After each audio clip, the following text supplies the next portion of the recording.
Bendecido momento presente de Kines Planetarios, bienvenidos a este séptimo capítulo de Cronomancia, el podcast sobre la ley del tiempo en donde estaremos revisando los kines y las firmas galácticas de reconocidos artistas planetarios. Nuevamente le doy la bienvenida a mi compadre Sebastián Paredes, Kin 26, enlazador de mundos cósmicos blancos. ¿Cómo estás, Seba?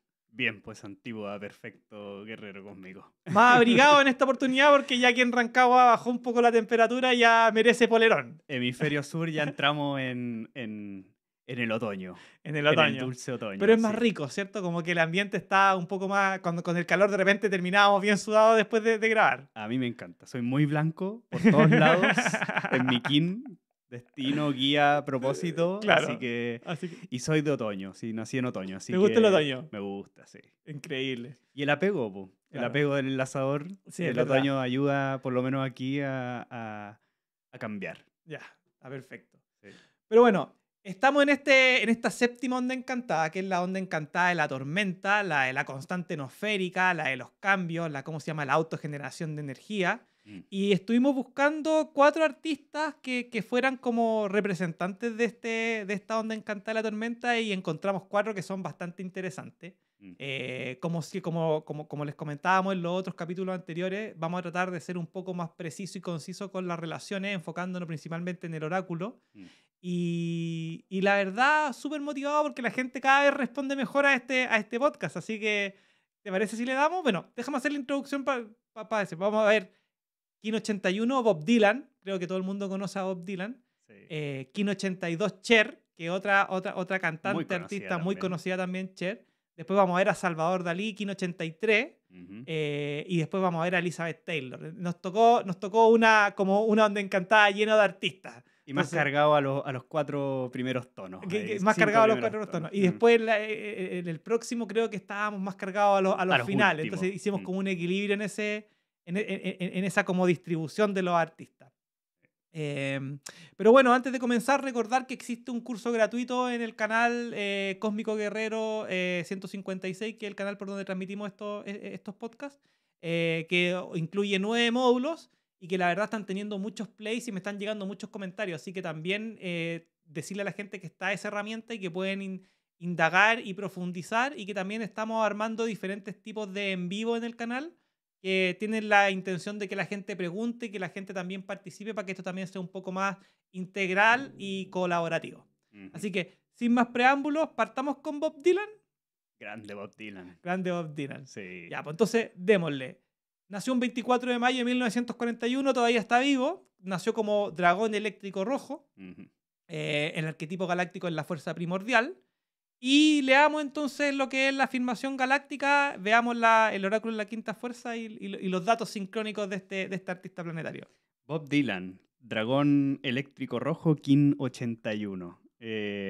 La afirmación galáctica es activo con el fin de nutrir, vinculando el ser, sello la entrada del nacimiento con el tono eléctrico del servicio y soy guiado por el poder de la fuerza vital.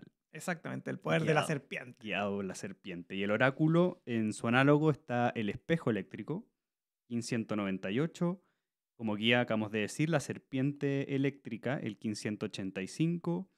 Como antípoda, el mono eléctrico, el Kin 211. Y como oculto, el sol espectral, Kin 180. Kin 180. Bueno, la serpiente eléctrica es el Kin de Stephanie. Sí, que está ahí guiando en esta oportunidad, así que puede que aparezca por ahí en alguna de las reflexiones. Tiene como Cicrono el 148, la estrella entonada amarilla, que es de mi onda encantada, de la onda encantada de la semilla. Mira. Y bueno, como hablando, y estamos comenzando esta onda encantada de la tormenta, él nació en un año de tormenta. Ya. O sea, cada vez dragón eléctrico, pero tiene como propósito la tormenta. Pero en su año de nacimiento es el año de la tormenta cósmica, así que vamos a entender que este personaje tiene mucho de cambiador de mundo, mucho de transformación social, que algo de hecho vimos cuando estudiamos a Mohamed Ali, ¿te acuerdas? Mohamed Ali, tormenta, causó como mucha... ocupar su arte para poder hacer un impacto. Sí, el gran transformador. Y lo último que me faltó, nació en un día Celi 23 de la luna espectral, del año de la tormenta cósmica, como estabas mencionando tú. Sí. Así que vamos a agregar eso del año en que nació, porque como para empezar a agrandar un poco, ahora que lo mencionaste, es primera vez que lo mencionamos. Sí. Entonces, como que es un dato importante, porque Sí. en el fondo es como una capa extra a la información que estamos sacando. ¿Te sabéis qué año naciste tú? Yo soy de la luna eléctrica. Año de la luna eléctrica. Sí. Me parece que yo nací el año de la tormenta entonada, creo. De la tormenta entonada. Sí, 2 años después que tú, así más o menos. Así más o que, menos. sí. Sí, está bien. No, o sea, a mí la luna, yo tengo sincronías con la luna eléctrica también. Cuando lo he buscado y lo he indagado, porque en el fondo, en la ley del tiempo siempre pasa, pues. Tú en el fondo vais descubriendo distintas capas y vais viendo cómo esa capa se va adaptando a tu historia, que es la idea de la cronomancia. Exacto. Entonces, como que te va dando diferentes capas, ¿cachai? Yo soy como muy de fluir, ¿cachai? Y mucho de estar al servicio de los demás, ¿cachai? Como, como es eléctrico, estáis activando y estáis al servicio. Entonces, como que siempre me he puesto en ese sentido. Así que vamos a agregarlo, nos comprometemos para la próxima, para el próximo Cronomancia a agregarlo. Eso está bueno. Sí. Pero bueno, ¿qué pregunta? Seba, aparte tú. Me encanta cuando tú partís porque siempre bajáis como el ritmo mío, que yo soy como súper acelerado, lo bajáis como a piso y siempre venís con... ¿Qué fue lo que más te impresionó de la vida de cómo se llama, de Bob Dylan? ¿Qué es lo que te llamó la atención? Cuando viste las biografías, ¿qué fue lo que dijiste? ¡Wow! ¡Qué increíble! Ya hemos visto a varios dragones. Sí. En todo lo que ya de todos los personajes que hemos visto, ¿cierto? De hecho, partimos con un gran músico también dragón en Jimmy Page. Sí. Y bueno, en el caso de Dylan tiene que ver con el ser, o sea, con la expresión para mí de la autenticidad. Claro. Me parece que Dylan se vinculó desde pequeño con el folk, con la música de transmitir, digamos, como la música local. Claro, el folclore del mundo. El folclore, que eso es el folk, ¿no? Que es estadounidense, ¿no? Y comenzó a tocar, digamos, músicos de inclusive Elvis. Creo que tenía uno que era, que se me olvidó, pero un gran personaje que tenía y que interpretaba sus canciones. Yeah. Pero lo que más me llamó la atención es de que esa capacidad de mostrar y expresar su autenticidad en su tono eléctrico y en su onda encantada de la tormenta revolucionó. Claro. O sea, el ser, cuando uno es dragón, digo, a veces, digamos, cuesta cambiar, me imagino, porque uno se está reconociendo. Pero si uno ve como la vida entera de Dylan, ve esa transformación en el camino y marcó. O sea, y los cambios de piel de la serpiente también, como el hecho de reinventarse, como la mezcla entre la tormenta, el nacimiento y la transformación de la serpiente también está súper clara en como su historia global, de tantos años que tiene de historia. Y un trovador de la época, o sea, claro. Era un comunicador de lo que pasaba también en la época. Sí, claro. Con todo el tema de la Segunda Guerra Mundial y todo el tema que está terminando. Y de las guerras de Corea, sí, luego las crisis, ciertos, sociales que en torno al final de seguir enviando personas jóvenes a la guerra. Así que tiene canciones que son muy emblemáticas. Y que para mí definen mucho al dragón eléctrico. A ver, ¿cuál es la que más te llama la atención? Mira, Dylan, lo que me llamó la atención de la sincronía es que cuando él graba su primer álbum, ¿ya? Después de que se va a la universidad en Minnesota, pero como que le llama la atención este artista Guthrie, parece que ya. que se va a Nueva York y lo busca un poco para meterse en el mundo del folk. Él graba el primer álbum transitando el dragón planetario. Yeah. O sea, como que en el tono planetario, que es el tono de la manifestación, él ya como que se consolida y se atreve como a grabar ese disco. Y al año siguiente, transitando del dragón planetario, pasa al enlazador espectral, que es como la liberación de su cambio, y ahí es donde esta idea del nombre Bob Dylan, porque él no se llamaba Bob Dylan. Sí, por supuesto. Se llamaba Robert Aller Zimmerman. Exacto. Ya lo define y legalmente cambia su nombre. Yeah. O sea, en su kin de tránsito, el enlazador espectral, él cambia su nombre y es reconocido como Bob Dylan. Y lo que más me llamó la atención es de que cuando él realiza ese cambio, también conoce a una de sus artistas, ¿cierto? Que fue como amiga, pareja, pero que lo impulsó a que saliera al escenario, a que tocaran juntos, que es Joan Baez, Joan Baez, que es como la reina del del folk. folk y que sincrónicamente ella es enlazadora espectral. O Claro. sea, todo este cambio que estaba viviendo de cambio de identidad, de nombrarse como Bob Dylan, lo hace transitando el enlazador espectral con una enlazadora espectral. Y Sí, la suma entre Dylan y Joan Baez es mano magnética. Así claro. que en esa primera etapa fueron no solo haciendo conciertos, sino que, digamos, como compartiendo los ideales de la época, de resistirse un poco ante la guerra, de utilizar el canto, la música como identidad social, como para El arte definir. como bandera de paz, más que Exacto, de hecho, como paz, porque están viviendo en en- mucha guerra sí, también, por si eso. Estados Unidos Siempre está en guerra. siempre ha estado en guerra. Y ahí es donde nace una de las canciones más emblemáticas, que es Blowing in the Wind. Es interesante esa canción. Sí, A mí me gusta mucho. sí. Una canción como que se vincula mucho a la protesta, al Claro. movimiento un poquito más hippie, ¿cierto? De la época después de los 60, ha sido como interpretada por muchos artistas. Y Mm. eso fue algo que me llamó también mucho de Dylan, de que él compuso muchas canciones que fueron muy conocidas, pero no por él. Sí, eso para mí fue lo que más me impresionó. Onda, con Jimi Tiene Jimi Hendrix, ¿no? Hendrix, tiene, no, tiene Guns N' Roses, tiene, bueno, pero, o sea, es un listado interminable. Yo creo que todas las canciones han sido interpretadas por otro artista. Exacto, y eso me da mucho de sus vínculos, ¿no? Claro. Del tono eléctrico, de, mm, y algo que también me dio la impresión de que pasaba en esa época. Como que Mm, hoy en día lo veríamos como un plagio, claro, pero en la época no había tanto de qué estudiar atrás en la claro. música, estaba tan emergiendo el rock and roll, la diversidad de la música, que me da la impresión de que se respetaba mucho más el hacer cover de otro artista.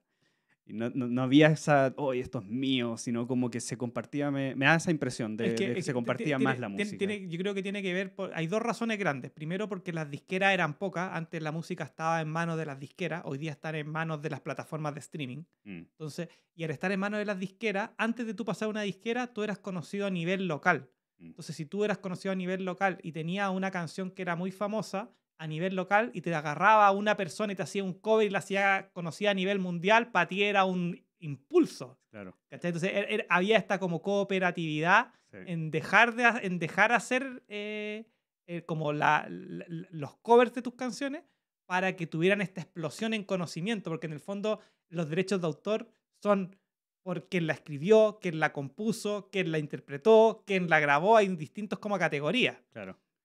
Sí, y esa canción, Blowing in the Wind, es como lo que más me llamó la atención y lo conversábamos antes, cuando estábamos como definiendo ahí a Dylan, em, que tiene que ver con, digamos, cuestionar la protesta, pero en sí lo que es la protesta, ¿no? Es la protesta a la protesta, Claro. de que en verdad eh, uno puede, digamos, impulsar cambios, exigir cambios, pero muchos de esos cambios también, si no son en uno, Claro. eh, digamos como que uno no puede ver el cambio externo. No, Que, claro. que de hecho mucho tiene que ver con este curso que se hizo de las 7 llaves de la historia cósmica, que fue uno de los últimos cursos que se hizo en torno a la ley del tiempo, de que hablaba de eso, ¿no? De que habla de que somos un fractal como humano Claro. de toda la totalidad del planeta, del sistema solar y Exacto. por ende de la galaxia, por ende todo lo que nos pasa a nosotros, primero lo tenemos que resolver a nivel interno. Mm.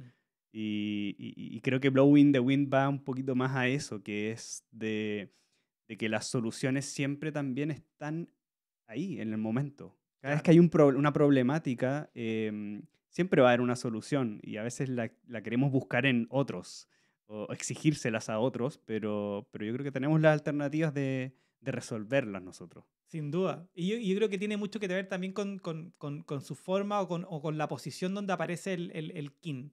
porque vi una entrevista de 60 minutos, que es un programa como conocido en Estados Unidos, donde entrevistaban a Dylan en el 2007, 2008, fue la entrevista. Y una de las cosas que me impresionó de él era el tema de mantenerse presente. Y que él en cada momento, en las preguntas que le hacían, le decían, pero ¿tú revisas tu material antiguo cuando creabas las canciones? Sí, sí lo reviso, pero la verdad no sé cómo lo hice. Y le preguntaban, pero ¿cómo no sabéis cómo lo hiciste? No sé, en ese minuto era como la canción Blowing in the Wind, es como que está en un momento presente en donde genera una inspiración a través del misticismo, a través de la escritura, porque Dylan tenía un tipo de escritura media surrealista, en donde escribía letras y después las cortaba y después las veía cómo rimarlas y después armaba como literatura cantada, que bueno, que al final termina ganándose un premio Nobel por el tema, Claro. que por esa forma de componer, pero que tampoco era una persona que cantaba muy afinado, por así decirlo, no era una, no sé, hoy en día, no sé, una Ariana Grande o no sé, una Cristina Aguilera, que son personas que tienen como tono y rango más altos, sino que era mucho más rasposo y mucho más grave, pero sí tenía una capacidad interpretativa y de comunicar muy grande. Y el dragón está pegado a lo que es el viento. ¿Fijás? Entonces, claro, es como el paso, donde yo siempre digo cuando yo soy guerrero cósmico, ¿cierto? Pero tengo atrás, tengo ¿cómo se llama? Al águila y adelante tengo a la tierra. Entonces, tengo un poder evolutivo y tengo un poder de visión por la posición en donde me encuentra mi kin. Entonces, Dylan tiene mucho de eso de poder comunicar a los demás y que yo creo que de ahí es que mucha gente, muchos artistas encuentran esta lírica, claro, que es lo difícil, claro, ¿te fijáis? Y después lo adaptan a su estilo. Y ¡pau! Y aparecen temas, ¿cachai? Que son trascendentales. Yo creo que la mayoría de nuestra edad, que es como de la época de los 80, conocemos las canciones de Dylan a través de otros. Claro. Y después después te das cuenta, oye, esa canción, claro, es de Dylan, ¿cachai? Y el tema de Blowing in the Wind, para terminar, cómo cerrar ese tema, es que, claro, a él le preguntaban siempre, cuando esa canción era famosa, le decía, pero ¿cuál es la respuesta, cachai? Y él decía, pero si está en el viento, está soplando en el viento, cachai? Es como, pero tú tienes que saberla, si tú estás diciendo, la canción va, como dice, oye, the answer is blowing in the wind, es como la respuesta está ahí, pero la respuesta está ahí para quien pueda oírlo en el momento presente. A mí eso fue lo que como que Dylan dije, wow, este tipo está súper como conectado con su ser, que es lo que tú decías, ¿cierto? Claro. Y eso tiene mucho que ver con el misticismo, ¿cachai? El misticismo tiene que ver con el conocimiento que está en el interior. Y siento que Dylan es lo que es debido al misticismo que él vive con su propia historia y su propia composición y su propia forma de decir las cosas. Y por el otro lado, también siento que al tener como el espejo eléctrico, ¿cachai? En su análogo, logró reflejar de buena manera lo que la gente quería escuchar. Siento que los músicos que son dragones, que lo vimos con Jimmy Page, tú también lo mencionaste en el tema que, ¿te acordás que decíamos que jugaba con los espejos y que claro, con tema de luces? Aprenden a entender qué es lo que la gente quiere para poder mostrarlo de alguna manera. Y al tener este como fuerza primordial, que es como su arquetipo galáctico, le da este impulso para poder mostrarle una nueva forma, ¿cachai? Y una forma en este caso que tenga el servicio. Hablaste tú también del tema de el cambio como que se pasa del folk a lo eléctrico, un poco más de rock y va pasando por varios estilos y eso genera un choque con su audiencia.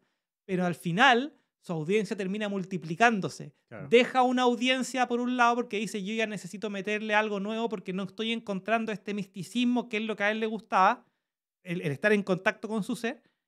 Y tuvo que probar ciertas cosas y recibió abucheos, tuvo que bajarse, se agarraba de repente con la gente, pero cuando ¿cómo se llama? Termina su historia como más conocida, porque hoy día Dylan no es el Dylan de los 60, ¿cachai? Sí. Entonces, cuando termina su historia en ese sentido, la razón la tenía él, así trascendió. Sí. Y eso fue para mí como lo... Y le dio otra cara al folk, como que el folk era más primitivo, ¿no? Era guitarra, armónica, claro, el canto, digamos, sin tecnología, ¿no? Claro. Y más, ¿cómo se llama? Más auténtico. Y bueno, eso es lo que pasa cuando se pone eléctrico, ¿no? Cuando claro, se pone con su tono eléctrico que con la guitarra electrifica y eso causa un quiebre en el mundo folk. O sea, Sí. dentro del mismo mundo folk que es absolutamente criticado, diciendo, o sea, casi que tú no puedes cambiar. Y ahí es donde viene la segunda canción que a mí me llama mucho la atención, que es la canción más conocida, de hecho, que tiene Dylan, que es Like a Rolling Stone. La que Rolling Stone, sí.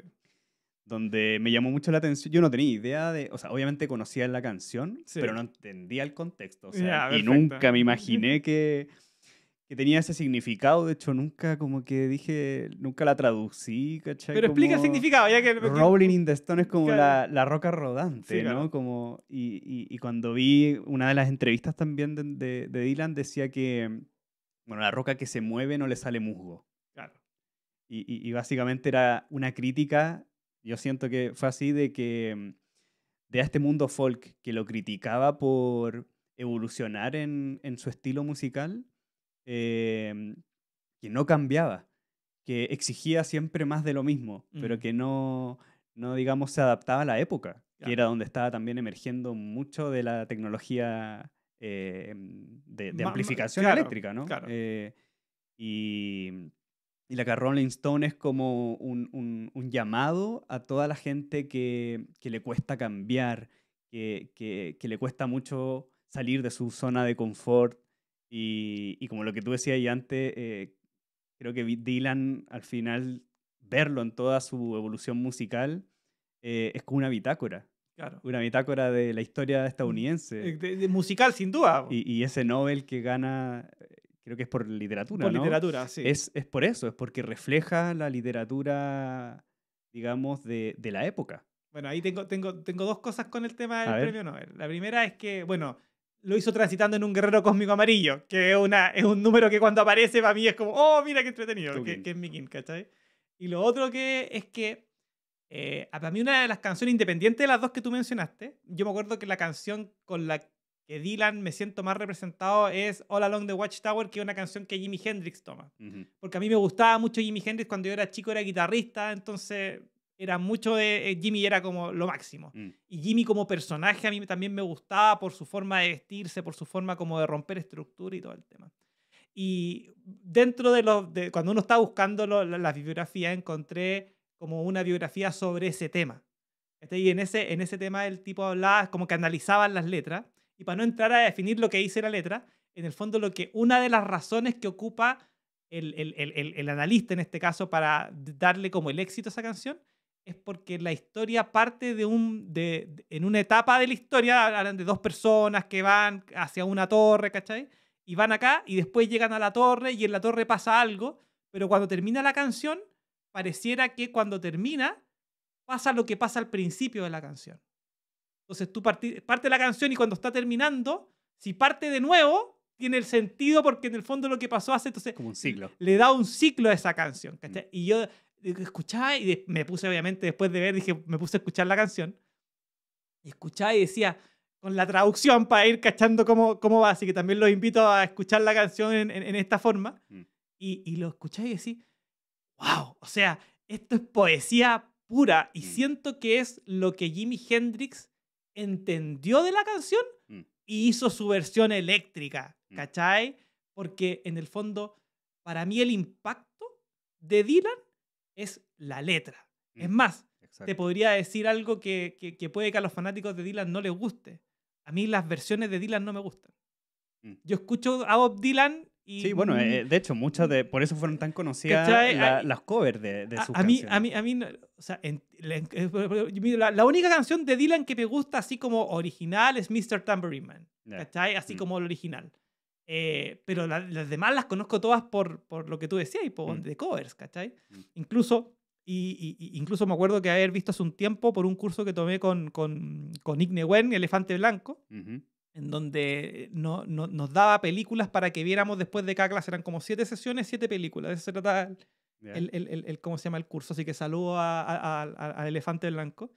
Y una de las películas es una película de Scorsese que está en Netflix, que se llama Rolling Thunder, que es un documental que, o sea, a través de cosas que grabó Dylan, lo pescó Scorsese y lo hizo película, ¿cachai?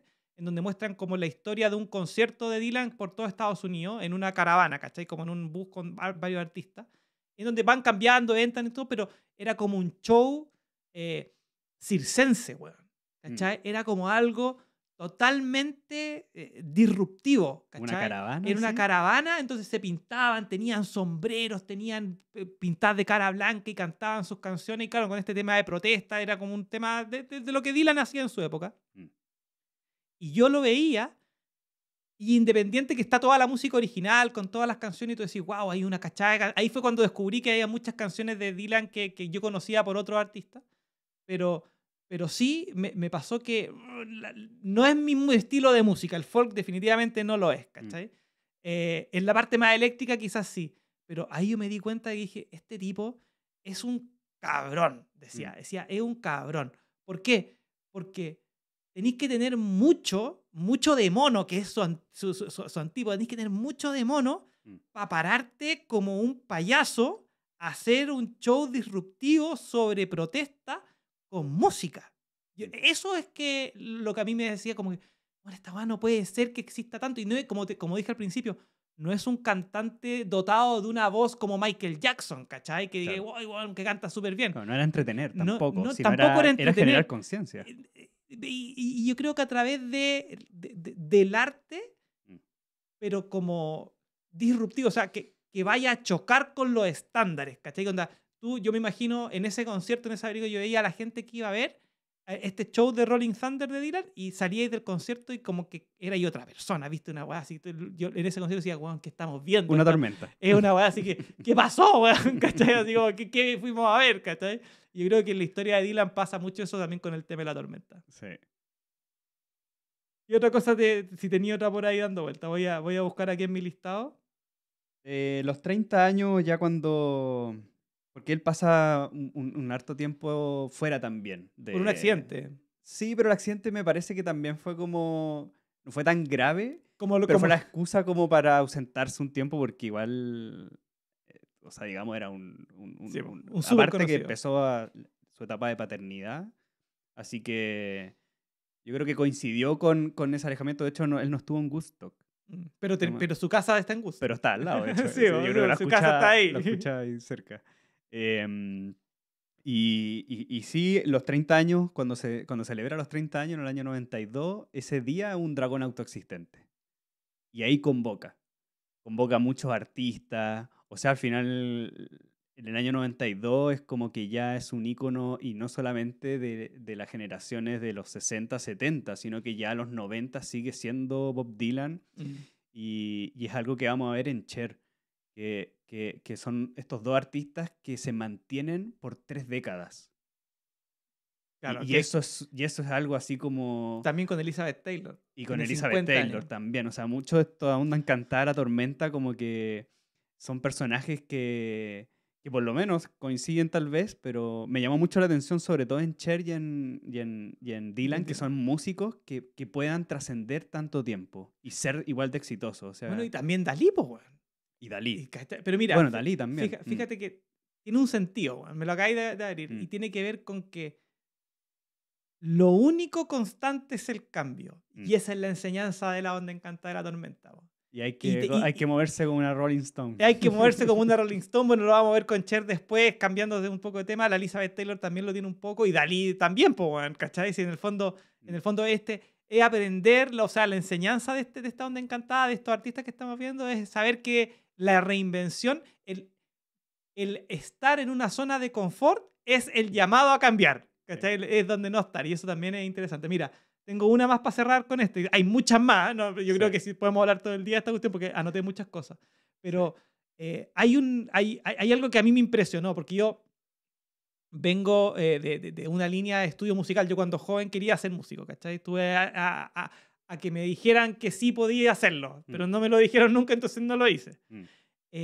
Hay un disco de Bob Dylan que fue grabado en el 64, el 9 de junio del 64, Humano Eléctrico, también de la onda encantada del perro, que se llama Another Side of Bob Dylan, ¿ya? Que fue grabado en un día. O sea, el disco entero. El disco entero, ¿cachai?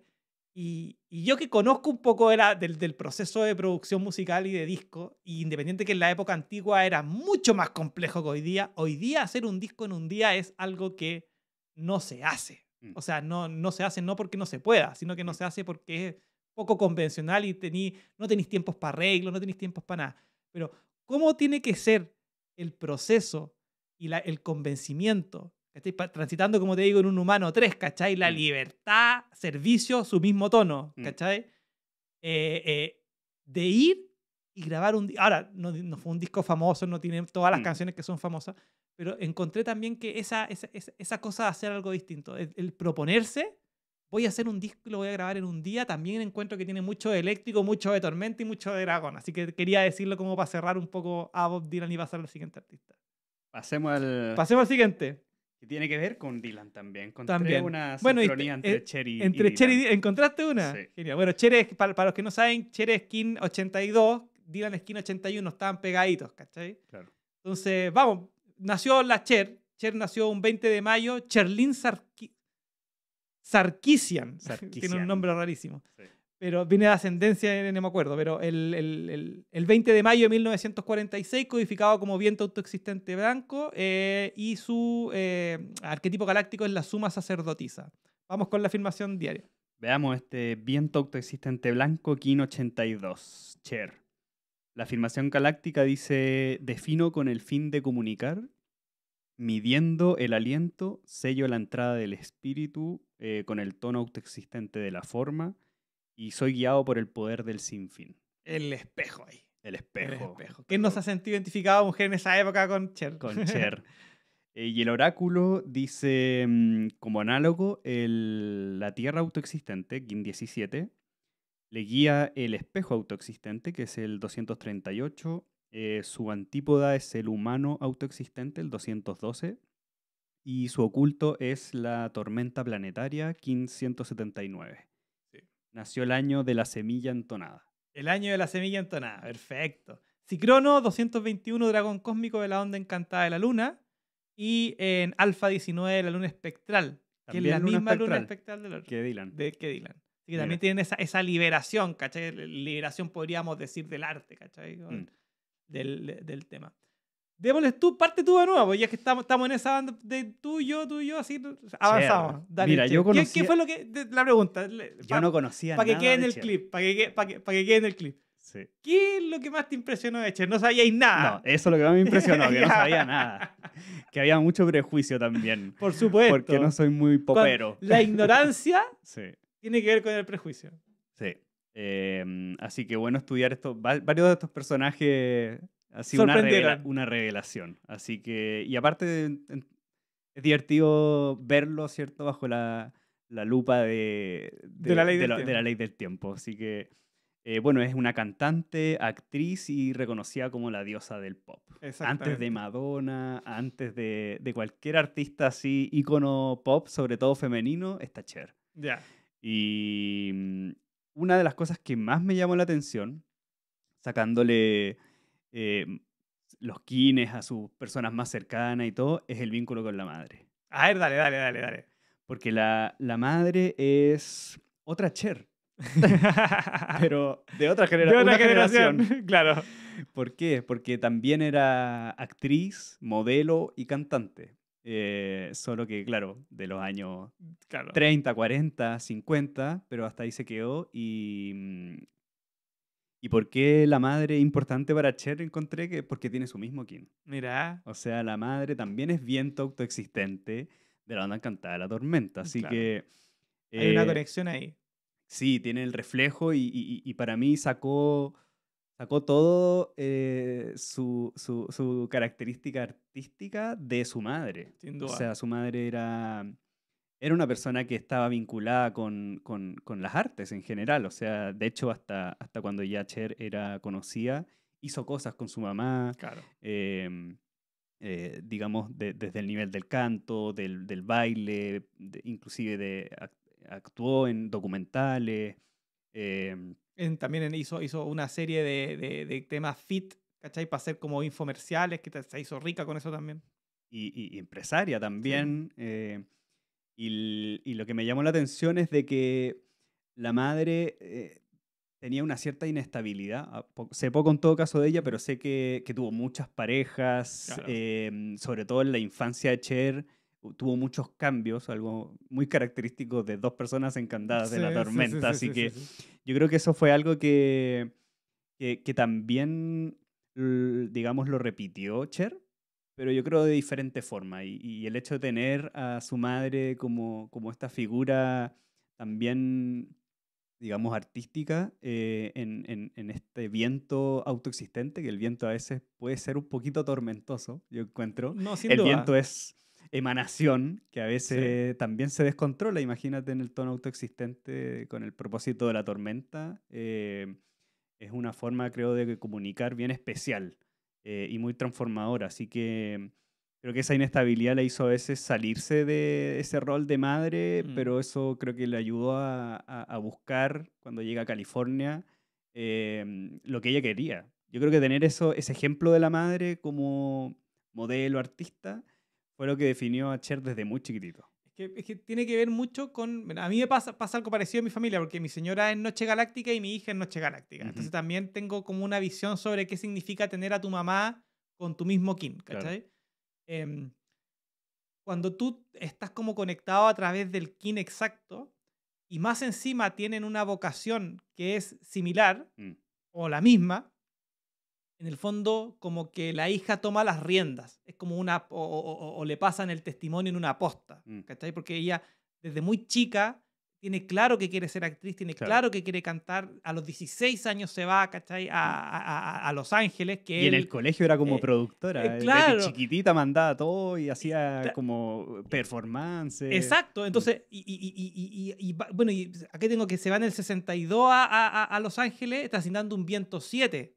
O sea, también en ese movimiento de sintonizar su viento y conoce a este tipo que es Bono, que es un mago autoexistente, que el mago 4 es de la onda encantada del mono. El mismo king de Bob Marley. Sí. Y en su mismo tono. El mismo tono. Y el mago con el viento hacen, ¿cómo se llama? El guerrero. Y en este caso es un guerrero galáctico. Claro. Y el guerrero galáctico es la integridad y el cuestionamiento. Entonces, siento que independiente que el potencial evolutivo que tienen los kin son idénticos porque en el fondo es una misma firma galáctica, también los factores externos afectan a que tú te puedas desarrollar, ¿cachai? Y si tú desde chiquitito tienes a una persona que tú la ves con hartas parejas, te está diciendo que tenés que sacarle potencial a esto, que tenés que mejorar en esto, que tenés que hacer esto otro, en el fondo tú estás siendo programada de cierta manera. No terminó el colegio, no terminó la universidad, no, entonces todo eso son programaciones que ella se saltó y que le permitieron tener una vida exitosa, que tampoco fue una vida exitosa en ascenso constante. Claro. A mí eso fue lo que yo creo que, si me preguntan a mí, ¿qué fue lo que más te impresionó de la historia de Cher? Y yo la conocía por la canción Believe, que después vamos a hablar después de esa, pero a mí lo que me impresionó es la capacidad de reinvención. Porque a diferencia de lo que vimos con Dylan, que su carrera como que siempre fue en ascenso, cada vez más y fue cambiando, Cher probaba una cosa, le funcionaba, después caía. Después le funcionaba otra cosa, se levantaba, después se caía. Entonces era como que nunca guardó plata, siempre se lo gastó en todo. Entonces, haciéndola como rápido. Primero fue cantante. Como solista, después como con Sony y Bono. Se hizo famosa en ¿cómo se llama? En Inglaterra. Después se hizo famosa aquí en Estados Unidos. Después se le acabó la plata, tuvo que empezar a hacer shows en Las Vegas. Y en Las Vegas no iba nadie y ahí descubrió que tenía un lado humorístico. Y después hizo un programa de televisión de humor para la gente, que ahí donde se hizo conocida como a nivel mundial. No sé si mundial, pero a Estados Unidos, ¿cachai? Sí. A nivel de país. Se hizo conocidísima. Donde fueron muchos invitados. Fue Michael Jackson de chico a estar con ella. Era como un programa que duró 6 temporadas.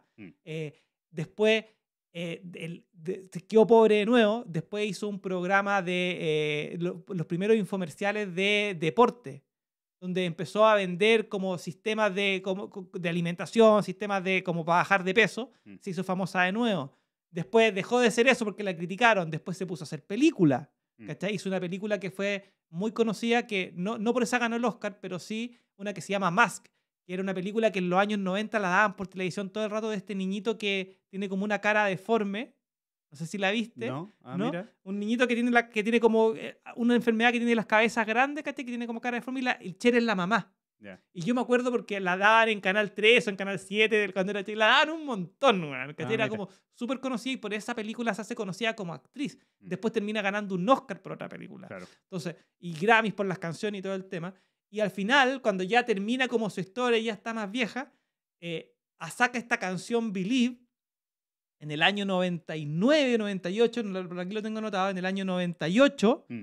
cuando cumple 52 años, o sea, cuando cumple un ciclo completo, Mm. que se convierte en su obra más famosa y que paralelamente introduce el autotune a lo que es la música. En esa época se le conocía como el efecto Cher, hoy día lo conocemos como autotune, pero sin ese efecto, olvídate de todo el trap, todo el reggaetón, todo, o sea, toda la música la hoy día, electrónica, sí, también, ¿no? todo está con autotune, ¿cachai? O sea, el autotune es un sonido, ¿cachai? Es un afinador, la verdad, pero al final es un sonido característico que está como en la música plagado de esto. Hay muy pocos artistas que no ocupan autotune, pero en ese momento, cuando salió esa canción, como que mostró el potencial de esa herramienta, Sí. en donde la hizo mundialmente conocida. Ahí es cuando yo creo que Cher se hace mundialmente con este Eurodance, ¿cachai? Que era como la época Sí, que venía un poco del disco, que era la música que ella hacía antes, pero la revienta, ¿cachai? Y ese como capacidad de adaptación, de hacer todas estas cosas que estoy mencionando, claramente está La Tormenta, como Onda Encantada, claramente está La Tormenta como culto, ¿cachai? Está Claro. en ese sentido. Mm. Y también está el tema de el espejo, del guía, que es como todo lo que es la forma de su maquillaje, como te decía, los infomerciales sobre cómo verse, cómo vestirse, el imponer moda, todo eso tiene que ver con el espejo, ¿cachai? Mm. Así que eso para mí fue como Sí, para mí esa sincronía es como... O sea, imagínate, Cher, viento autoexistente, de la onda encantada de La Tormenta, que cambió la forma de emisión del sonido de los cantantes. O sea, una Claro. cuestión así que fue absolutamente revolucionaria. Creo que Sukin, y que justo en Sukin, o sea, en su tránsito 52, que es cuando vuelve a ser viento autoexistente, saque esta canción Believe, encuentro que es, pero notable, encontré que era notable. Y- ¿Por qué lo relacioné con Dylan? Es porque Dylan fue uno de sus referentes. Cuando ella comenzó, de hecho tiene un cover. Hablamos de que Ya, Dylan sí, sí, tenía sí, muchos sí. covers. Cher también hizo un Sí. cover de Dylan también. Mira, eso no lo sabía, está buena. Ahora, Dylan fue referente de los Beatles. De Que todo, o sea, sí. es algo transversal y sin duda está buena el tema. Yo no sabía que Cher tenía una canción de Dylan, pero sin No duda... recuerdo el nombre, pero es buena, de hecho. Sí. Me gustó más la de Cher. No, sí, pero es que yo creo que es por un tema de cultura Mm, y temporalidad. Yo sí. creo que en su época, si nosotros hubiésemos vivido en Estados Unidos y escucháramos folk, sería lo máximo y todos los remixes o todos los covers son malos. Mm, Pero nosotros tenemos un oído más actual, entonces cuestionamos desde lo que conocemos, no de lo que desconocemos. claro. Pero sin duda, cuando una canción te hacen cover un montón de personas es porque la canción está buena, Sí. ¿cachai? Siento que Cher... Mira, y con el efecto autotune, Ujú. como para aclarar y para profundizar un poco, porque para mí también eso fue increíble, el autotune es una herramienta que existía. ¿Cachai? ¿Qué es lo que hace el autotune? En el fondo el autotune te mapea como el tono vocal, Ujú. ¿cachai? Y te permite ponerle, decir, por ejemplo, no sé, esta canción está en do mayor, entonces do mayor tiene una cantidad de notas, y tú como voz puedes cantar esa voz en estas notas. Mm. Entonces, cuando esto es como una máquina, entonces cuando la máquina detecta que ¿cómo se llama? La nota está medio semitono abajo, rápidamente te la sube y te la deja en el tema, pero cuando hace eso, genera como un uy, que es el efecto, ¿cachai? Entonces, cuando cantas desafinado Ujú. o no desafinado, no tan afinado como la canción lo requiere. Pero no tan estable, algo así. Claro, cuando, por ejemplo tienes que decir do, re, mi, pero tú dijiste do sostenido, fa. Entonces la bata dice do, re, mi. Entonces te hace el efecto. Ya. Entonces tenés que cantar un poco desafinado para que la máquina te afine y te genere ese efecto. Hoy día los autotunes tienen una cantidad. Tú le puedes poner cuánto querís de humano y cuánto querís de robot y te da un punto. Pero en esta época no. Se hacía manual, ¿cachai? Sí. Entonces, el hecho de apostar Porque en el fondo el hecho de sacar una canción con autotune en esa época es una apuesta. Sí. Porque todo el Nadie mundo... lo había hecho. No, el autotune existía. Creo que lo habían inventado en el 92, pero nadie había dicho, lo había mostrado a varios artistas y todos locos, esa weá no va a funcionar, eso no, ¿cómo se te ocurre? ¿Cómo se te ocurre? Y ella en un momento de, me imagino que de desesperación, de buscar algo nuevo, le presentan esta máquina y tiene... Dale, no, a lo viento, ¿cachai? Bien, sí, ya he hecho de todo, ¿cachai? Bueno, ¿sabes el king de estreno de esa canción? No, a ver. Es un mago cósmico. O sea, se estrena esa en un mago cósmico que fue, pero mundial. O sea, esa fue un hit que no sé duró mucho tiempo. Fue el hit más importante. ¿Y cuál es la onda encantada del mago cósmico? El viento. El viento. Sí. O sea, era pero un mensaje que llegó, pero yo creo por todos lados. Todo el mundo se acuerda de esa canción. Mira, aquí lo tengo anotado porque fue como el texto más grande que rescaté. Fue el hit, o sea, fue el sencillo más vendido en el año 98 y 99. Fue 2 años el hit más tocado, más todo. Y se transformó en su canción insignia. Es decir, cuando una canción insignia es como te recuerdan por. O sea, todo el mundo recuerda a Cher por Believe. Y todo lo que hemos contado para atrás probablemente haya sido algo desconocido. Para mí era desconocido. Yo lo conocí por las biografías que estuve viendo. Sí. Y claro, pero el hecho del viento y la tormenta de ir cambiando, en este personaje se encuentra súper como, no sé, la forma, como el hecho de tener diferentes capas de poder armarte nuevamente. Creo que eso es como súper importante en las personas autoexistentes. Como esta capacidad de decir, bueno, tengo que hacer esto, ¿cómo lo hago? Adaptarse, la forma, y no tener miedo, ¿cachai? A ese cambio. Creo que eso fue como lo que más me impactó. Man. Sí. Notable Cher. Sí. Notable Cher. A mí, bueno, y lo otro, como para cerrar, porque tampoco hay muchas cosas que uno puede decir, claro, podemos irnos a ver su biografía, y, o sea, su discografía y todo el tema, pero el Bono, su marido, con el que se hace famoso, terminó siendo político republicano. Ah, sí. O sea, yo decía, ¿cómo? Me metí a Wikipedia a ver quién es Bono, así, porque tú decís, voy a buscar el king de esta persona, que sabíamos que es mago autoexistente, y salía un republicano, así. No, hizo toda su campaña después. ¿Qué onda esta cuestión, cachai? Así como que ya, ¿qué le pasó a este tipo, cachai? De ser músico y estar recorriendo el mundo a ser político es como, man, y político gringo, que es como súper empaquetado, man, es como raro. Y bueno, y hablando por Bono, pero lo que te quería decir era que vi uno de ese sketch de este programa, porque me quedé... Cherry Bono. Cherry Bono, el que se llama Cherry Bono, algo como la tarde de humor, algo así se llama el programa. Pero dije, voy a ver, y eran de verdad divertidos, güey. Era divertido, güey. Personificaban. Y lo que decían, por ejemplo, la gente que estaba ahí, era que, bueno, era todo el rato la Cher haciéndole bullying a Bono. De eso se trataba, ¿cachai? Lo molestaba, le decía, y le tocaba el pelo y lo despeinaba y le decía la cuestión. Pero eso era el show, porque detrás de bambalina era el Bono el que llevaba el caballo, ¿cachai? Y le decía, ya, vamos a hacer esto. Entonces era como que fuera, ella era como la seguidora de Bono, pero dentro, el Bono era como el que lo agarraba para el juego, ¿cachai? Y ese cambio, yo decía, wow, que tenéis que tener mucho como autoestima y tener mucho como capacidad de intención para poder actuar esta cuestión que en el fondo no está pasando. Creo que estuvieron 2 años haciendo el programa separado sin que nadie se diera cuenta, ¿cachai? Claro, de hecho, justo se separan cuando ella está transitando su año 26, su antípoda perfecto, humano autoexistente. Humano autoexistente. Sí. Y bueno, un mago autoexistente, onda encantada el mono. Claro. Yo creo que fue, de hecho, gracias a Bono, emergió Cher también. O sea, la historia es esa. Él la agarra y él empieza a hacer esta música. Primero la hace disco de ella, después lo hacen juntos y de ahí empieza. Pero tiene muy viento tormenta. Muy alto, volando, volátil, en alto ingreso, bajo ingreso, cambiarse, forma. La autogeneración. Y el comunicar de diferentes maneras. El tener diferentes como estilos de hacer las cosas. Así que eso por Cher, pues. Pasemos al siguiente. Pasemos al... Salvador Dalí. Señor Salvador Dalí. Bueno, Salvador Dalí.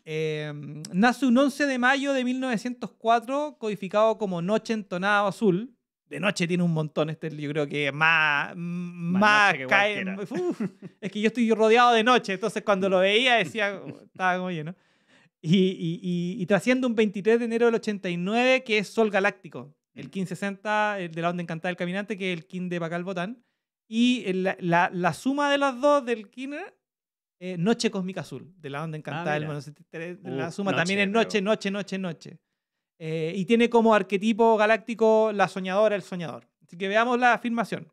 Veamos este personaje, Salvador Dalí, Noche entonada azul, kin 83.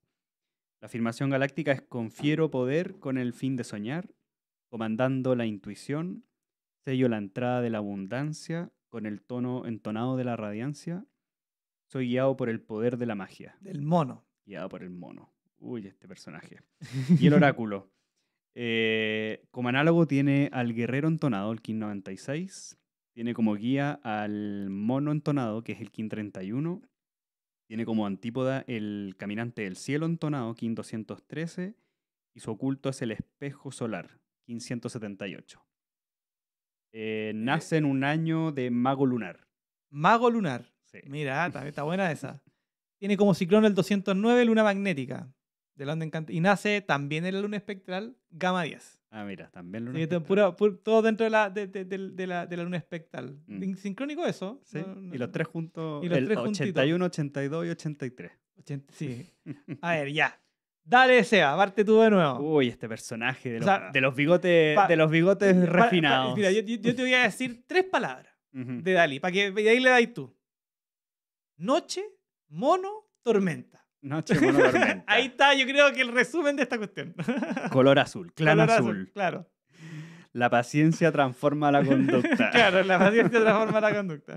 Uf. Pintor, escritor, escultor, ícono del surrealismo, Claro. ¿cierto? Español de la década, principio del siglo XX y bueno, un personaje bien polémico. Tiene una trayectoria en torno a la expresión artística y a la creación, más que a la creación, sino al movimiento del surrealismo. Claro. Sí, una persona con mucha capacidad para, yo creo, llamar la atención. Yo creo que eso tenía mucho Salvador Dalí. Tenía un poder muy especial en captar la atención de lo que estaba emergiendo como surrealista. Yo creo que también fue el siglo XX fue una época muy globalizada y aparte con muchas crisis. O sea, él partió, ¿cierto?, emergiendo en la Guerra Civil Española, pero después vivieron las guerras mundiales, ¿no? Entonces, sobre todo lo que viene después de las segundas guerras tiene que ver un poco con ese sentido de muchos artistas de la época de utilizar el arte como para regenerar lo social. Para florecer desde ahí. O sea, es que el trauma de las guerras es pero catastrófico. Nosotros aquí vivimos en Sudamérica, por ende no tenemos esa noción, pero la huella todavía es muy cercana, esa herida está ahí Todavía hay gente viva que estuvo en la guerra. Y de cierta forma el arte es una sanación de nuestra mente, de nuestro cuerpo. Claro. Y de nuestra alma, creo, de nuestro espíritu, porque la esencia del arte va en esa triada, ¿no? En hacerlo con el corazón, con la mente y con digamos, el espíritu, ¿no? La esencia de lo que cada uno tiene. Y yo creo que Salvador Dalí, dentro de lo que fue polémico dentro del mundo del surrealismo, creo que el surrealismo yo siento a veces que no tiene como forma de definición a veces, porque puede ser cualquier cosa a veces. Es lo que yo sé muy poco en todo caso de la... No, y tampoco sé mucho, pero... De analizar el arte y todo, pero digamos que él podía darle ese significado. Porque una cosa es hacer algo que es, digamos, totalmente poco convencional, pero lo otro es poder transmitir un mensaje oculto en eso. Y creo que Salvador Dalí, Noche, que es el arquetipo del soñador y es este sello que nos vincula con el inconsciente, con lo que pasa en el mundo onírico, en el mundo de los sueños, que tiene que ver mucho con los símbolos. con la identidad de lo que nos pasa en la vida en relación a esos símbolos, creo que es un personaje que está muy bien posicionado, sobre todo en la noche, como dices tú, en el mono, en la magia. O sea, Y en la, el tema de los bigotes, eso es mono, es como, oye, jugando. de hecho, a él le gustaba mucho, el por qué eligió ese estilo era por los pintores de la época casi que de la conquista. Había un pintor, creo que era, aquí lo tengo, es Diego Velázquez, Ah, que es un perfecto. pintor de la época de la conquista, 1500 y algo, 1600 creo, y que usaba los bigotes así. Un pintor español muy reconocido, parece dentro del mundo, o por lo menos en esa época, era de los pintores de Sí, referencia, sí, sí. y quiso ocupar ese estilo de los bigotes. Y eso fue después característica en él. Él se vestía de manera distinta, era Claro. como que un personaje que llamaba absolutamente la atención. O sea, Yo creo que mucho tiene que ver con su señora, esa gala musa, en el fondo sí, lo transforma a él en un personaje. sí. Yo creo que una de las cosas que a mí me llamó la atención de la historia de Salvador Dalí es que para mí, como para responder un poco a tu pregunta, y yo tampoco siendo experto en arte ni nada, pero para mí lo más surrealista que uno puede vivir es un sueño. El Mm, mundo onírico es surrealista. sí. El mundo onírico es símbolo. El Mm, mundo onírico es cosa y es interpretativo, ¿cachai? mm, Entonces, cuando una noche genera un estilo surrealista o se suma a un estilo surrealista y después termina siendo él como el líder de este movimiento, em, es como esa capacidad de traer el sueño mm, y mostrarlo a través del arte, ya sea en la pintura, en la escultura, como sea, en su forma de ser, en su identidad. mm, Por ejemplo, no sé, pues yo cuando decidí dejarme la barba larga lo hice por identidad, para que mm, la gente me reconociera, mm, porque tenía un tema con eso. Dalí también debe haberlo tenido y tiene que haber dicho, ya, ok, voy a tomar una identidad que no esté tan, por así, convencionalmente aceptada para poder tener una entrada de mejor manera y que la gente se acuerde de mí por más que las pinturas, ¿cachai? mm, Hoy día la identidad está más formada por un tema de cómo te vestís, ¿cachai? Si yo me pongo una chaqueta rosada y camino por la calle, soy el tipo de la chaqueta rosada, claro. ¿cachai? Entonces es más fácil. En esa época yo creo que era un poco más difícil. Ahora, lo que tú decías con el tema de la guerra, siento que el arte sin duda es de donde florece la nueva esperanza, ¿cachai? Siempre incluso la ley del tiempo es arte. Mm, Y el arte es lo que sana, es lo que se mantiene en el tiempo, por eso están como equilibrados en una misma ecuación. claro. Y también él está en una época en donde está García Lorca vigente, está Picasso vigente, hay mucha gente que tiene como este impacto en el arte que a nosotros nos llega de rebote, porque en el fondo yo, la verdad, obras de Dalí, así como menciona, la he visto 2 o 3, y yo las veo y digo, esta cuestión es como raro, po, claro, es surrealista, po, es un sueño. Mm, Y ahí, haciendo como el link con la ley del tiempo, en su obra más famosa que se llama La persistencia de la memoria, ujú, que es para gente que no lo conoce, pueden buscar Persistencia de la memoria, pero es este típico cuadro en donde están los relojes como derretidos, sí. ¿cierto? Que claro, que yo la miraba y decía, wow, claro, el reloj es como que se te va, como que se derrite, como que ese tiempo no existe. Y yo decía, wow, este tipo en el fondo pintó uno de los fundamentos de la ley del tiempo, Exacto, sí. pero a través de relojes como distorsionado. Entonces, wow, y esa es su obra más famosa. ¿Y por qué es la más famosa? Porque en el fondo está hablando del tiempo. Entonces, como que hay una mosca que anda dando vueltas, disculpen. En el fondo yo dije, bueno, voy a buscar cuándo hizo esta obra. Mm, Y la obra la hizo transitando un espejo 6.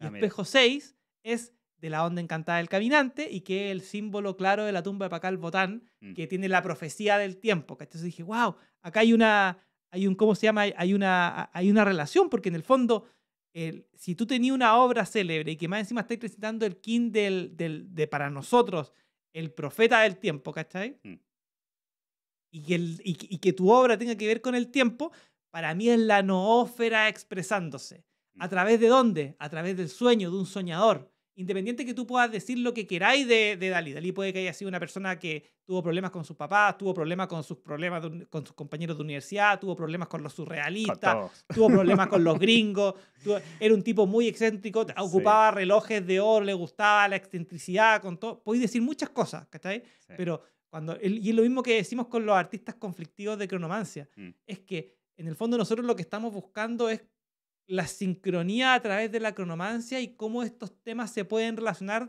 observando la realidad con un lente distinto. Sí. Yo decía, mira, este tipo hizo una obra de arte sobre el tiempo, que es la más famosa, la hizo transitando el King de muerte de Pakal Botán, y más encima es una noche que está en la onda encantada de la tormenta, que está guiado por el mono. Ahí está, dije. Ese es como ahí donde se nota cómo esta información va bajando y se va codificando. Y que aunque lo hace de manera inconsciente porque no tenía la información de la noche, que es algo que hemos repetido en cronomancia tras cronomancia, ahí está. Ahí están los códigos, ¿cachai? Ahí te está diciendo. De hecho, creo que eso es como la sincronía que más me impresionó de Dalí, porque la persistencia de la memoria. Claro. Como que los que estudiamos la ley del tiempo entendemos que digamos mucho de nuestro origen está en el tiempo natural. Claro. En recuperar esa memoria, en saber de verdad realmente qué es lo que hay más allá de lo que nuestro yo, digamos, egoico tiene, ¿no? Y no llevándolo al plano de lo que ego es malo, sino que nosotros tenemos un nombre familiar, nacimos en cierto lugar, crecemos, nos formamos por nuestro, tal vez, colegio, familia, universidad, lo que hicimos, ¿no? Pero existe una memoria universal, una memoria cósmica también. Sí, po. Y la persistencia de la memoria a través de resistirse al tiempo rígido, y eso era la gran crítica. O sea, el mensaje de Dalí en esa obra era como no someterse a que el tiempo de verdad es rígido. Claro, pero es que eso es, po. Sino que es fluido, ¿no? No puedes encerrar el tiempo. No, claro. No puedes resistirlo, ¿no? Como que no puedes acelerar las plantas para que te den frutos cuando no. Lo hablábamos en otra cronomancia. Esperar, es la sincronía, ¿no? Sí, po. Y creo que es la obra emblema. Yo creo que todos los que han visto esa pintura, algo les pasa, o si no, sabían que era de Dalí, pero la vimos, ¿no? Sí. Esta imagen de los tiempos derretidos, de los relojes. Es como lo que decíamos de Cher de Believe. Es la obra icónica. Con lo que te recuerdan, ¿cachai? En el fondo, tu historia se resume en eso. Sí. Independiente, como te digo, independiente de todo lo que ha sucedido al líder. Y mira, hay dos cosas que mientras estaba hablando, estaba revisando, y que creo que son dos cosas importantes que no quería dejar de decir. Primero, en una entrevista que vi de Dalí, salía que él pintaba sin una reflexión consciente previa. Es decir, en cero. En cero. O sea, él decía, voy a pintar, y fluía. Y eso tiene mucho de intuición de la noche, ¿cachai? De cómo tú estás en conexión. Así que eso como que un poco refuerza lo que estaba diciendo, que en ese año se le ocurrió pintar esta cuestión con estos símbolos que estábamos transitando, el kin de trascendencia de Pakal Botán, y por ahí nosotros como ley del tiempo decimos, se conectó la nosfera y mandaron un mensaje que era famoso, que el tiempo no es rígido, ¿cachai? Y lo que tú hablabas bien de la persistencia de la memoria. Y lo otro que a mí me causó impresión, que esto ya es un tema más de historia, es el tema del hermano. Ah, claro. Que fue que, para los que no conocen, yo me enteré en la biografía estudiando para acá, que él tuvo un hermano que se murió antes que él naciera, que se llamaba Salvador Dalí, y los padres, después de haberlo enterrado, le pusieron Salvador Dalí a él. O sea, su nombre está dado por el nombre de su hermano. Claro. Y que a él los padres le decían y le metían que era una reencarnación de él. Y él decía que se parecía mucho a su hermano y que físicamente era muy parecido, y él siempre se sintió. Entonces dije, ¿cuándo nació el hermano? Claro. ¿Cachai? Empecé a buscar y dije, nació un 12 de octubre del 2000, pero nació como viento cósmico. Y el viento cósmico es la trascendencia del espíritu. Entonces, lo hablábamos antes de partir este capítulo. Es como que el hermano estuvo siempre presente en su vida. Él decía que era una reencarnación. Y cuando tú sientes que eres una reencarnación, como que tu ego tiene un golpe muy, muy, muy, muy grande, y lo que te abre, cuando nosotros hablamos, el ego y el no ego. El ego es este ser que está en tu cabeza que te dice que tú eres algo que no eres en verdad. Entonces, ¿qué es lo contrario al ego? Porque me han preguntado, me lo han en los posts que hago, lo contrario al ego es el ser. ¿Cachai? Que es tu verdadero yo. ¿Cachai? Claro. Tienes el ego y tienes el ser. Pero cuando tu ego ha sido acallado porque tú en verdad eres una reencarnación de alguien, tu ser emana con mucha más naturalidad, po. Entonces, y dije, ya, ok. Y bueno, dije, ya, ¿y cuánto vivió? Volviendo al tema, hermano, ¿cuánto vivió? Vivió 9 meses. 9 es un número importante, ¿cachai? El número de los 9 señores del tiempo.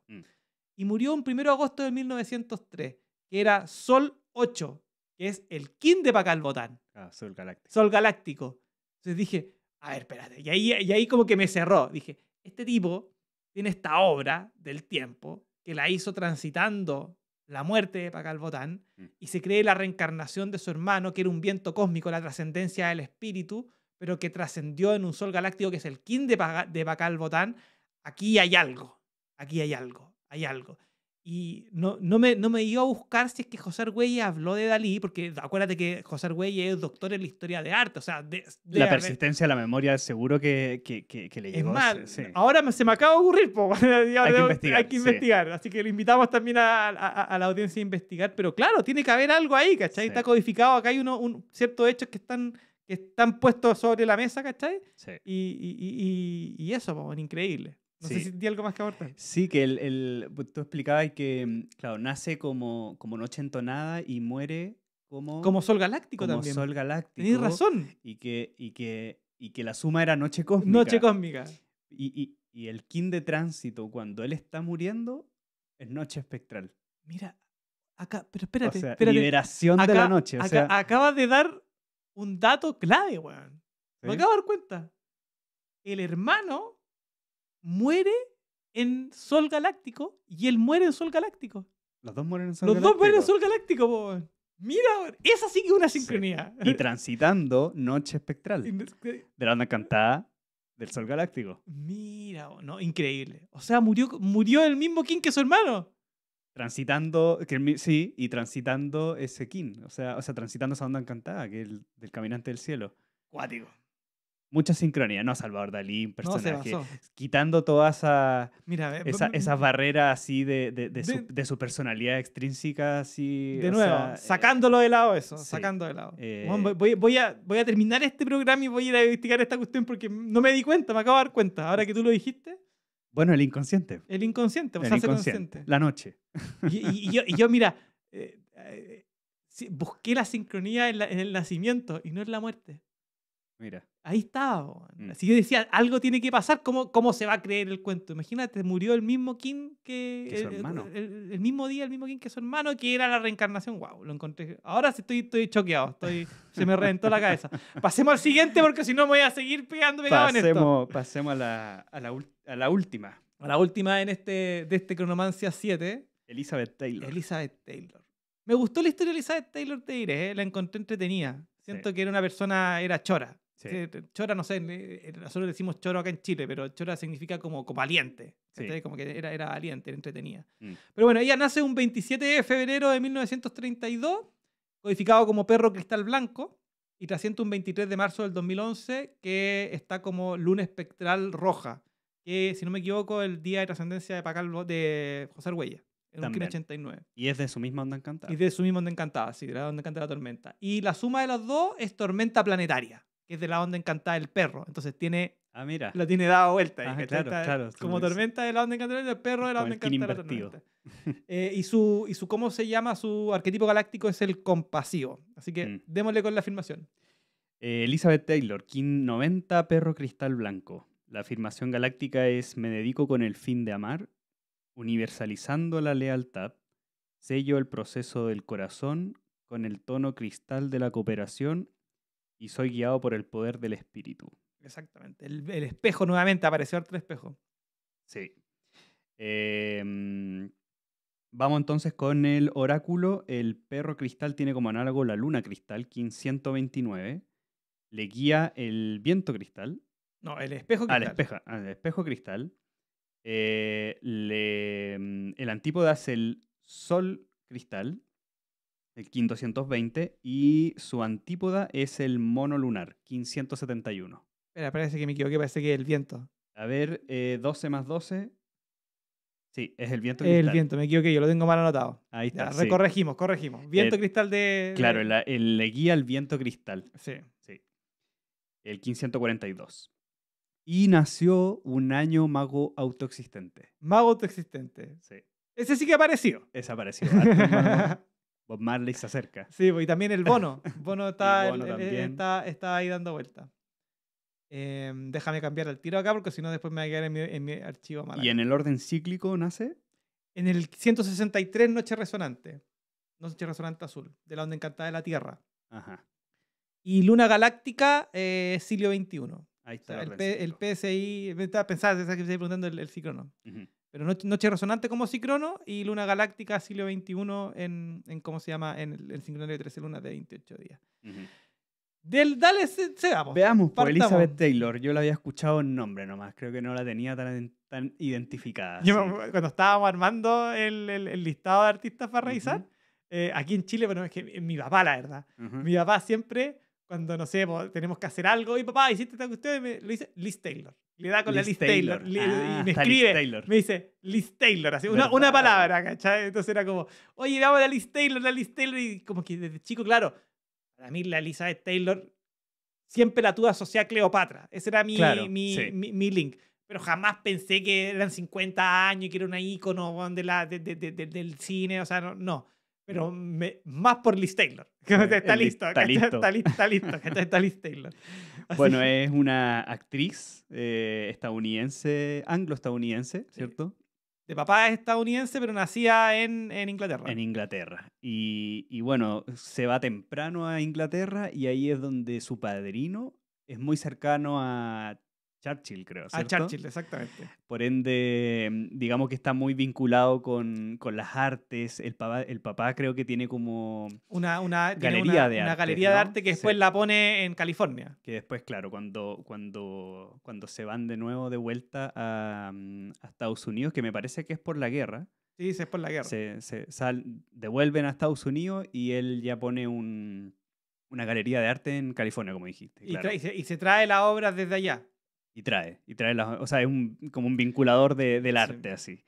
Y bueno, la madre como que no tenía mucho ánimo de que ella fuera actriz. Como que quería resguardarla, quería que fuera como más normal. ¿Por qué? Porque desde muy chiquitita, ella, por un rostro muy especial que tenía, la vinculan ya con la actuación, actuación infantil. Así que ella es una persona que empieza desde muy temprano a actuar como en películas.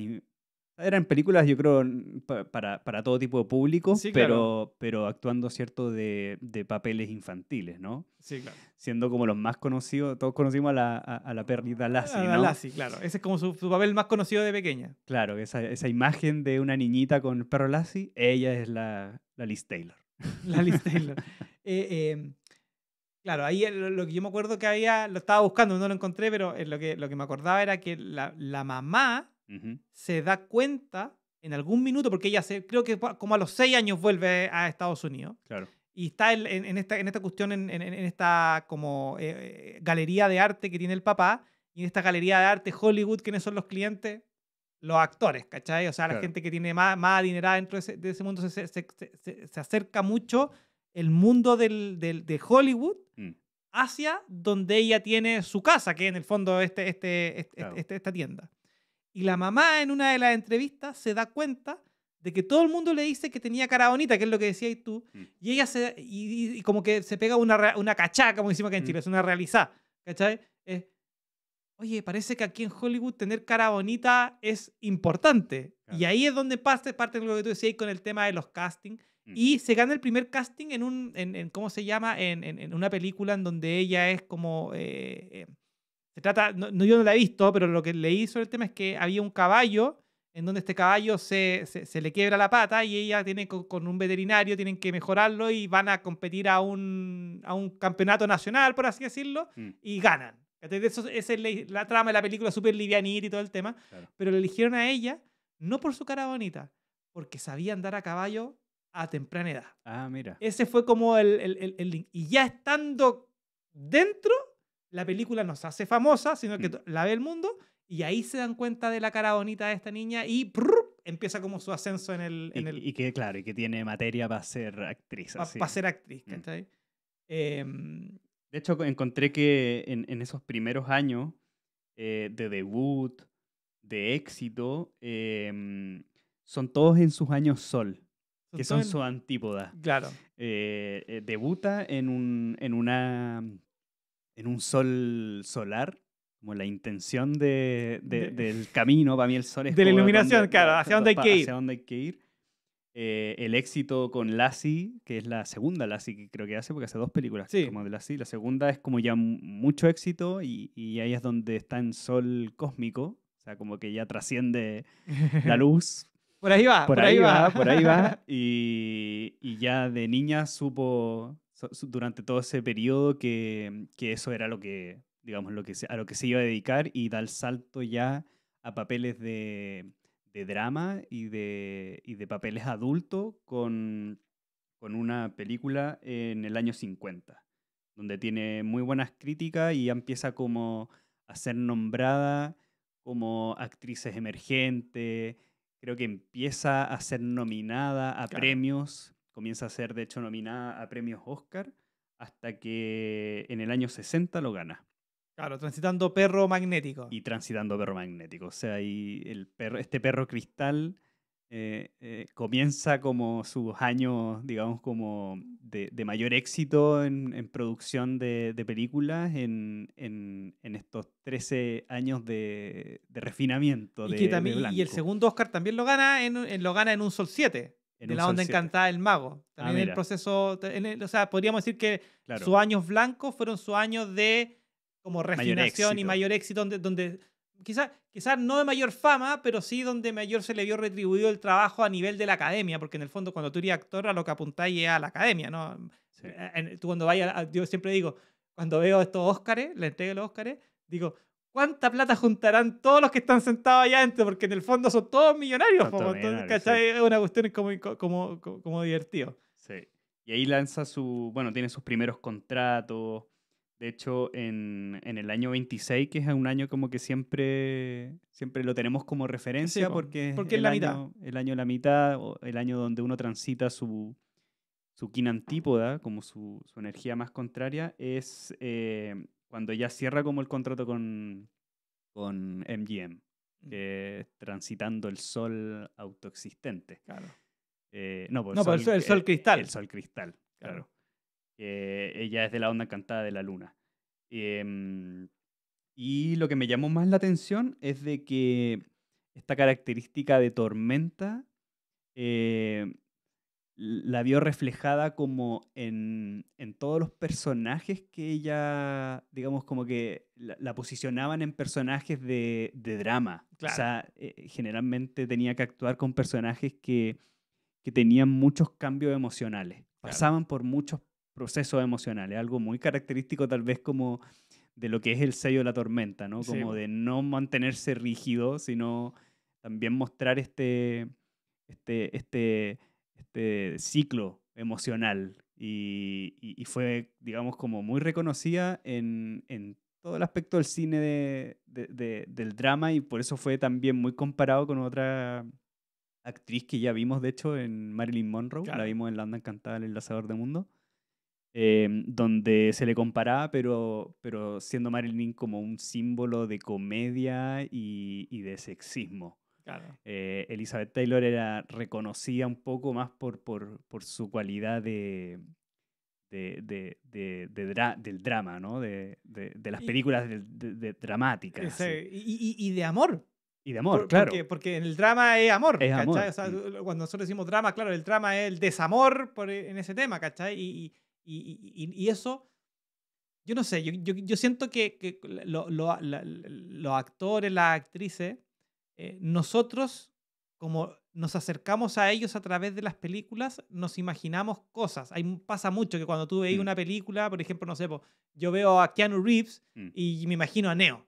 Sí. ¿Cachai? Digo, no, este Juan es Neo, es el elegido. Sí. Y pongo esa visión mía sobre él en su vida y digo, no, este es como Neo, mira, yo sé que no es Neo, pero Claro. tiene como esa, o como es él, pienso que es como es Neo. ¿Cachai?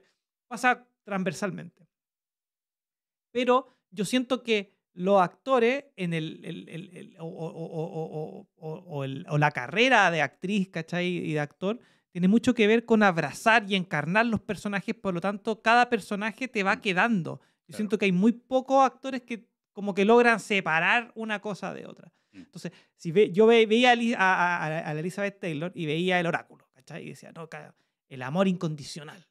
Entonces, claro, ella dramática, amor, desamor, en estos personajes conocidos, pero en su vida era igual. Claro. O sea, se casó 8 veces, decían, andaba muy... y más encima tiene el tono cristal, que es el de la cooperación. Y, por ejemplo, la biografía que me tocó ver tenía que ver con que ella viajaba con su equipo de maquilladores, de estilistas, todo su equipo vivía con ella.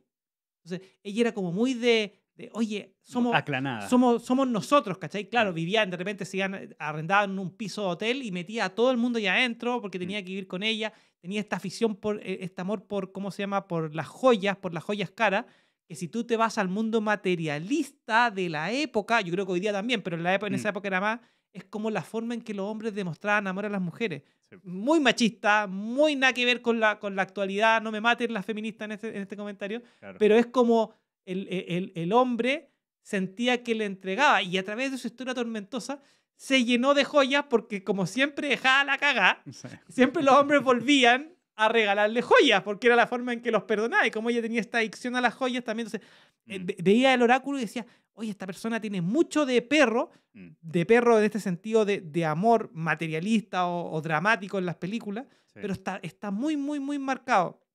Y por el otro lado, todos los perros tienen al mono, claro, de oculto. Entonces, y aquí tiene un mono lunar. Entonces, como el desafío, y el desafío de ¿qué onda encantada? Del perro. Entonces, el desafío de encontrar el amor, ¿cachai? Claro. Entonces, era como que, wow, este personaje que es bonito, yo siempre digo, es como un perro, porque es como bonito, es como amoroso, como que entrega amor. Entrega amor, ¿cachai? Y esta era bonita, todo el mundo estaba de muy joven. Una de las cosas que aprendí viendo la historia de Elizabeth Taylor es que no le costó mucho la transición entre joven a adulto. Me acordé, cuando lo estaba viendo, me acordaba yo creo que una de las cantantes que hoy día a mí más me gusta es la Miley Cyrus, ¿cachai? Encuentro que canta muy bien, ¿cachai? Y Miley Cyrus tuvo una transición de los Nickelodeon a Miley Cyrus, o sea, de Hannah Montana a Miley Cyrus, que fue muy tormentosa, costó mucho hacer que la gente cambiara, pero a Elizabeth Taylor no le pasó eso, y es porque tenía un cuerpo de mujer a muy temprana edad. Sí. Entonces no le costó esa transición. Claro. Eso también habla mucho de cómo la luna cristal que está en su análogo, la apoyaba en, dale tú nomás, fluye. Sí, como que la carrera de Elizabeth Taylor, como que ella definió como lo que quería hacer desde chiquitita, así claro. Que como que no sé si proyectó la carrera, como hablamos de todos los artistas que hemos hablado en La Onda Encantada de la Tormenta, fueron todas carreras súper extensas. Claro. La de Elizabeth Taylor también, o sea, imaginemos que estas son películas de los años 50 y su última película fue Los Picapiedra. Yo no tenía idea que había grabado Los Picapiedra en los años 94, creo que fue. Claro. Imagínate, o sea, son 40 años de trayectoria. Claro. Grabando, no sé qué edad tenía a esa altura, pero digamos que es constancia, es dedicación, ¿no? Sí. Mucho del tono cristal. Dedico con el fin de amar en este caso. Bueno, también muchas de sus relaciones que fueron más de exposición mediática fue la con el actor, ¿cómo se llama? Con Richard Burton. Claro. Que le sacamos el kin, es un mono magnético. No, sí. Ocultos. Y bueno, su relación, digamos, fue polémica porque ambos estaban casados y hubo una atracción de ellos cuando estaban grabando Cleopatra que que digamos fue muy pasional Claro. y muy comentada. y muy comentada, porque creo que no la hicieron piola. No, no le hicieron piola. Incluso ahí hablaban de la historia del tráiler de Camarino. Lo hablaban las maquilladoras, que yo, como te digo, vi este documental, que era un documental en donde entrevistaban a todo y cómo ellas tenían que ir cubriéndole la espalda a la Elizabeth Taylor para que se metiera con el Burton en ¿cómo se llaman? Estas casetas típicas que donde están los actores, estos como trailers, ¿cachai? Claro. Siendo que ella estaba casada y él estaba casado. Estaban Claro. los dos casados, ¿cachai? Entonces era como más encima y fue algo, un tabloide, fue como prensa rosa. Hablábamos también cuando hablamos de Marilyn Monroe, que ella fue como la primera como persona que empezó a dar prensa rosa con el tema de la farándula,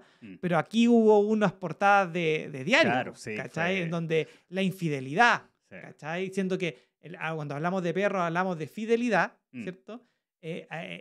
La infidelidad también tiene que ver con la fidelidad mirada desde otra perspectiva, ¿cachai?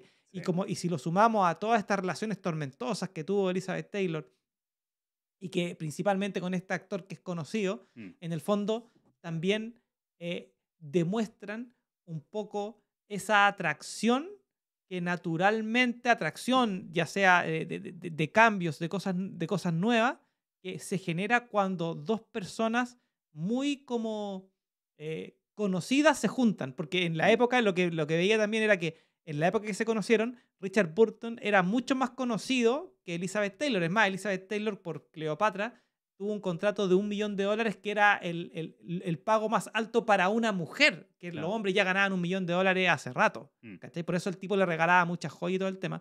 Pero que al final ella, te lo contaba antes de partir, dejó una cláusula sobre la venta de las taquillas de las boleterías y con eso ganó hasta 6, 7 veces más de lo que ganó por el tema. O sea, se enriqueció un montón con esa película.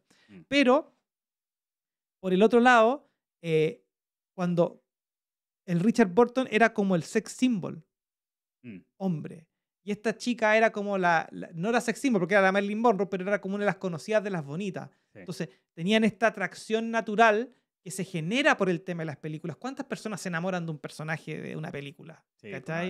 Eso es transversal, yo creo yo. Por ejemplo, yo me acuerdo cuando era chico me gustaba una película que se llamaba Notting Hill, que actuaba ay, se me olvidó el nombre. La de Notting Hill.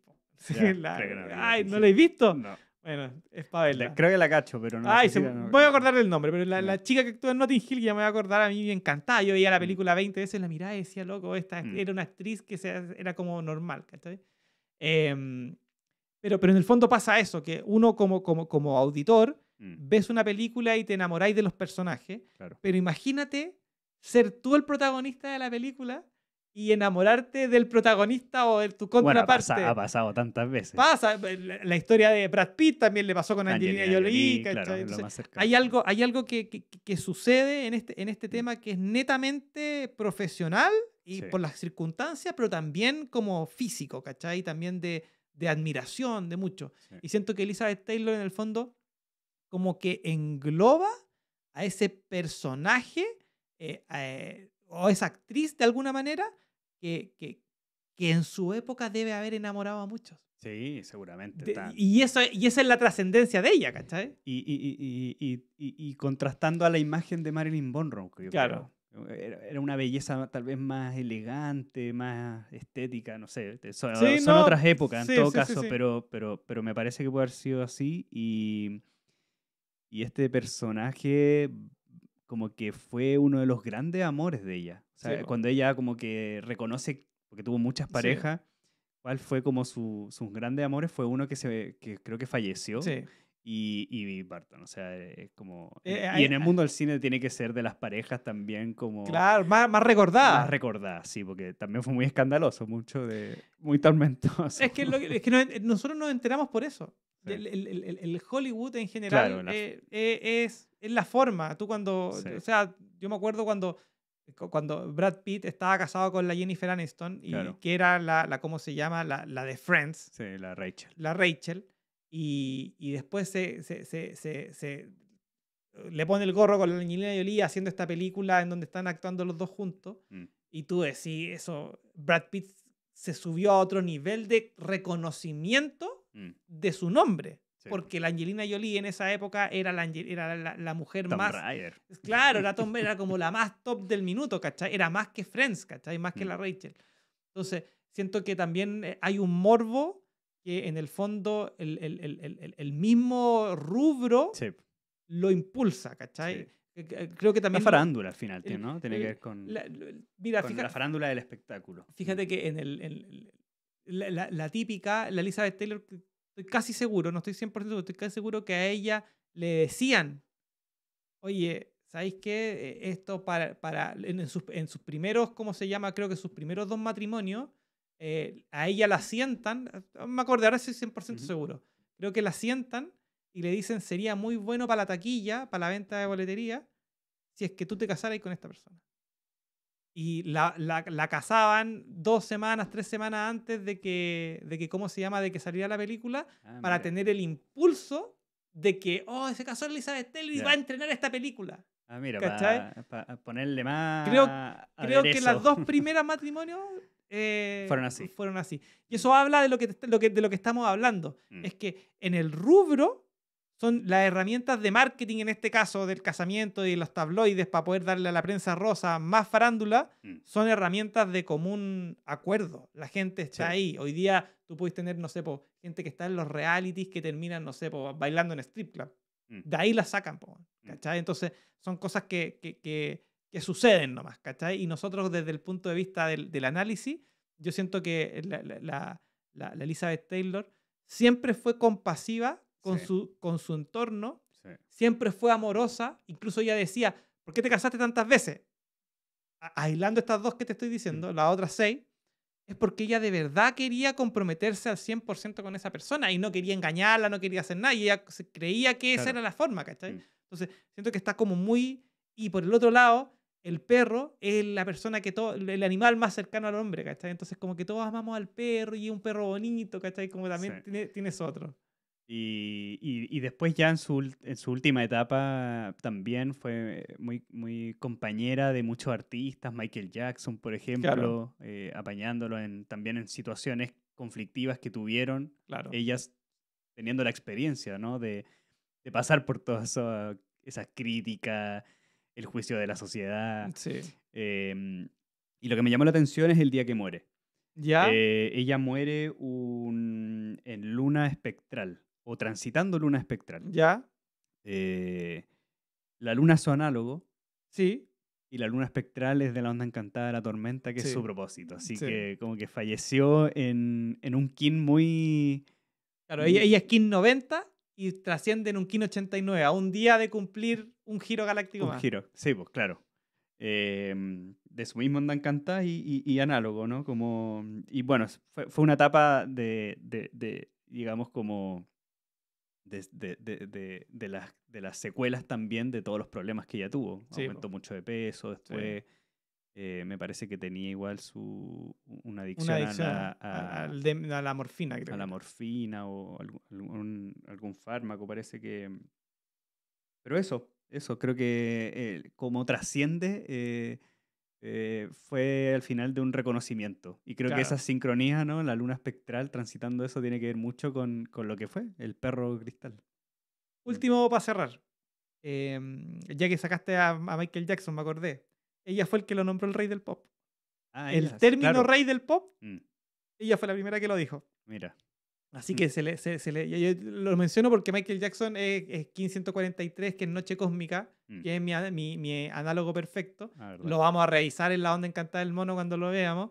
Mm, Pero, ¿de dónde viene el rey del pop? Aquí también hay una conexión para que después nos acordemos cuando hagamos la conexión con Michael Jackson. Así que eso, o sea, te agradezco que hayas venido, te agradezco el tiempo de haber estudiado y haber compartido. Creo que ujú. también tuvimos dentro de un tiempo decente, dentro de todo, esta onda encantada, y como la tormenta lo es, siento que le dimos un nuevo aire a Cronomancia y espero que a la gente le guste. Y Bien, pues, catalizando. nos vemos en el humano. Nos vemos en el humano. A ver qué nos depara el humano. Ya, amigos, a todos, acuérdense de seguir el canal, de suscribirse, de ver los videos. Los otros cronomances, que hay bastante artistas. Están las conversaciones cósmicas, que pronto vamos a tener nuevas novedades sobre nuevos programas de conversaciones cósmicas. Y Acuérdense también que al final del castillo viene la quinta fuerza también con Seba, ¿Verdad? con Mar del Sol Lunar y con la Carlita Espejo Rítmico, que vamos a estar revisando ahí el Castillo Azul. Así que nos vemos en la próxima. Hasta pronto, In La Ketch.